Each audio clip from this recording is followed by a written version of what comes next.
And there they go.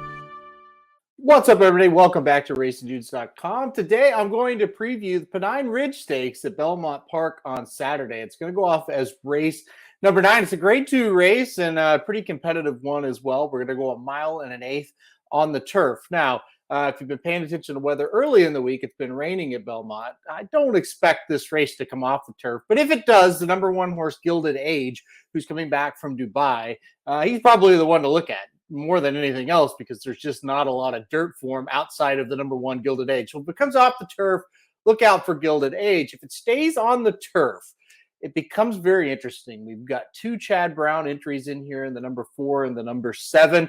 Both these horses look pretty solid. Napoleonic War coming off a win in an allowance race at Belmont Park. 2 races back, came within a length and a half of the Transylvania at Keeneland, which was a very, very strong race. Flavian Pratt jumps aboard again today. He was aboard for that race there at Keeneland. So the 4, very interesting for Chad Brown. The number 7, Unanimous Consent, is an undefeated 3 for 3, but will move up in class. It's weird. This will be the 4th different track in the 4th race for Unanimous Consent. Won a maiden at Monmouth, then won an allowance at Tampa Bay Downs, and then won a $100,000 stakes at Aqueduct last time out. Perhaps stupidly, we'll call it, I'm going to go against both of the brown horses on top. I am going to use those horses, but on top, I'm going to go with number 6, Emmanuel. When you look at this horse, he definitely has a great pedigree for the turf. Now, what happened was he was so impressive in 2 races over the dirt that they tried the Kentucky Derby trail with him. He was 4th in the Fountain of Youth after a really poor trip, but still ran okay to finish 4th. Last time out, he's 3rd in the Bluegrass after setting the pace. It was disappointing for sure, but still, he was running against nice horses like Zandon, who had every chance to win the Kentucky Derby, finished 3rd. Smile Happy, very nice horse as well.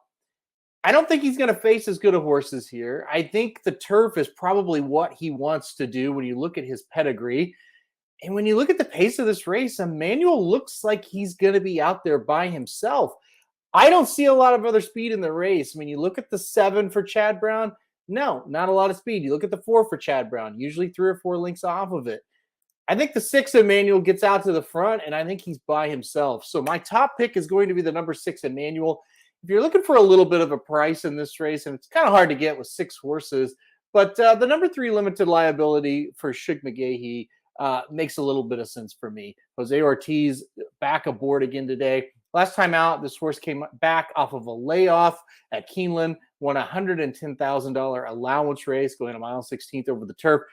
I broke pretty bad. It was like way behind, came running late, gets up to win by a neck. That's actually going to be my second choice in this one. Number 3, Limited Liability. Second up the layoff. Let's hope for a little bit better break for the gate, and maybe he gets a little bit better positioning in here. Another thing to talk about him, he was 3rd in the Pilgrim last year. That's a race that produced Annapolis, a horse that's going to run in the Pin Mile on Friday. So if Annapolis comes and wins Friday and looks really good, it just kind of elevates Limited Liability just that much more. So top choice is going to be number 6, Emmanuel. I think he can take him gate to wire. One thing I forgot to mention, he also gets Irad Ortiz aboard for the first time. Luis Saez had been the regular rider. He also had Pablo Morales when he went to Tampa Bay, but now he has Irad Ortiz. So I think that's a good sign for him as well. So Emmanuel on top for me, hoping to go gate to wire, and then I'll play the 3 Limited Liability underneath a little bit as well, trying to hone in on a little bit of a price. So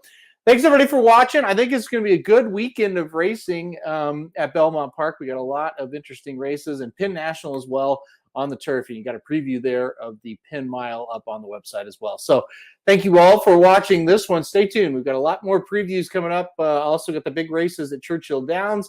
I know Magic and Mike Somich will be previewing those for you as well. So stay tuned to the site, to the YouTube page. We'll definitely have all the content for you. Thanks for watching, everybody. Hope you have a good day.